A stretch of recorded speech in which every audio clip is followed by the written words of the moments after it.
ummah kalau menemukan ada kesalahan dari saudaranya, apa yang mereka bilang?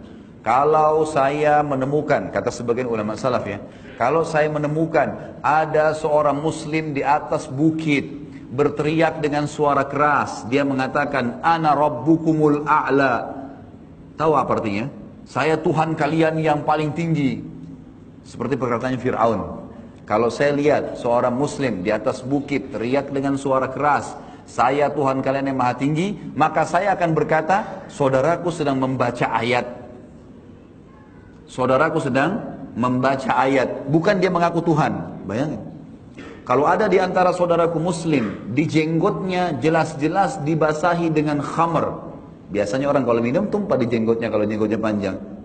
Maka saya akan mengatakan khamr itu tertumpah atau ditumpahkan orang lain padanya. Saya tidak akan mengatakan dia minum khamr. Sampai begitu mereka menjaga. Jelas-jelas depan mata. Kalau saya melihat seseorang sedang berada atau berdua di sebuah tunggangan, laki-laki dan perempuan, aku langsung mengatakan pada diriku, itu adalah istrinya. Selesai, ditutup semua pintu-pintu syaitan. Begitu mereka teman-teman sekalian. Kita subhanallah selalu fudul, selalu mau cari tahu keadaan orang lain. Mobilnya gelap, dituntun, dilihat. Cari tahu siapa di dalam. Hah?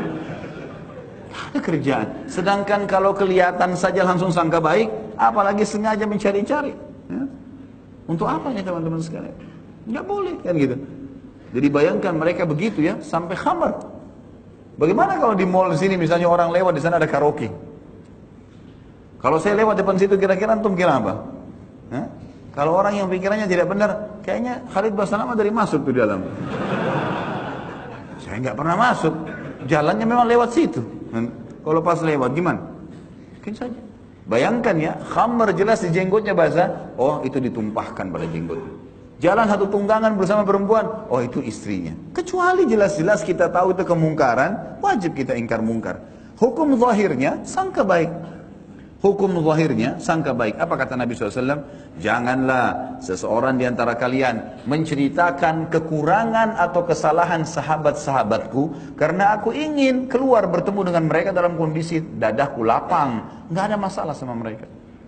Nabi SAW larang tuh orang datang ngeluh-ngeluh, ngadu-ngadu, si fulan begini, si fulan begini, si fulan begini, itu nggak ada dalam adab seorang muslim. Banyak orang begitu semua di majelis ilmu datang. Bagaimana ustadz ini, bagaimana si fulan, bagaimana si fulan. Itu apa? Apa manfaatnya? Daripada antum perbaikin diri sendiri daripada sibuk dengan keadaan orang lain. Kalau kemungkaran ingkari, kalau kebaikan dukung. Selesai, sederhana kok. Kau usah repot-repot ceritain ke orang lain. Kecuali kita sedang menghadapi masalah, kita butuh solusi, silahkan tanyakan, gitu kan? Da' ma yaribuka ila ma la yaribuk, kata Nabi SAW. Tinggalkan sesuatu yang tidak bermanfaat bagimu kepada sesuatu yang bermanfaat bagimu. Artinya ada pahalanya. Kalau nggak ada pahalanya untuk apa? Apalagi masuk ke ranahnya seorang muslim. Hati-hati. Hati-hati teman-teman sekalian. Antum di sini tinggal di apartemen. Mungkin banyak beragam macam model tetangga. Kita sangka baik teman-teman sekalian. Sangka baik sambil doakan. Kalau jelas-jelas kita tahu orang itu buruk, berzina, kita tahu dia, datang nasihati. Tutupi aib itu. Siapa tahu dapat hidayah. Dari mana kita tahu? Bukankah banyak di antara kita yang hadir di sini teman-teman gara-gara dengar sebuah kisah orang soleh jadi baik? Bukankah kita bisa dengar sebuah ayat atau sebuah hadis kita jadi baik? Itu penting kan? Nasihatin. Jadikan semua orang muslim yang belum faham agama, jangan tiba-tiba suudzon, sangka buruk dengan dia, atau tiba-tiba melaknatnya, atau apa saja, atau menganggap remehnya, padahal sebenarnya memang belum pernah sampai dakwah kepadanya. Belum pernah sampai dakwah kepadanya, gitu kan? Sebagian ulama salaf mengatakan, aku kalau sudah menasihatin saudaraku muslim, sementara dia belum bisa menerimanya dan berubah, maka aku akan merasa dirikulah yang salah dalam menasihatinya. Bukan orang lain dilihatkan salah. Ini orang sudah kita nasihatin, kamu sholat itu wajib gini-gini. Dia nggak mau sholat. Maka apa perkataan ulama salaf dulu? Kalau saya sudah menasihatin seorang muslim dan dia belum berubah, aku akan berkata pada diriku sendiri kalau caraku atau retorikaku yang salah sehingga orang ini tidak menerimanya. Bukan orang lain langsung disalahkan. Orang itu sudah saya nasihatin, tidak usah nasihatin percuma, larang semua orang nasihatin. Orang buruk tuh, semua orang tahu buruk gara-gara dari dia. Padahal dia baru nasihatin sekali.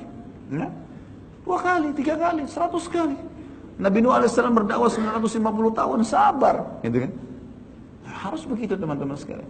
Harus sabar, jangan buru-buru, jangan tergesa-gesa. Ada orang tersentuh dengan sekali pertemuan, sekali nasihat, ada orang 2 kali, ada orang 7 kali, ada orang yang banyak. Saya pernah menasihatin seseorang, ini mungkin cerita sekitar mungkin 20 tahun yang lalu kali, gitu kan. Orang ini merokok, orang ini duduk dengan luar biasa gayanya. Pada saat saya berkunjung di kantornya dengan seperti ada sifat kesombongan gitu kan. Udahlah saya nasihatin saja, kemudian saya tinggalkan. Subhanallah, berjalan waktu, saya berpikir sudahlah mungkin orang ini memang kuasa Allah, kalau Allah mau kasih hidayah. Saya bertemu beberapa waktu terakhir, saya heran melihat orang ini berubah total. Mungkin baru ketemu sekitar mungkin 3-4 tahun yang lalu, saya lihat orang ini berubah total semuanya. Udah ke masjid, Masya Allah, sudah memelihara jenggot, sudah mulai ngikutin kajian-kajian sunnah, Masya Allah, gitu berubah.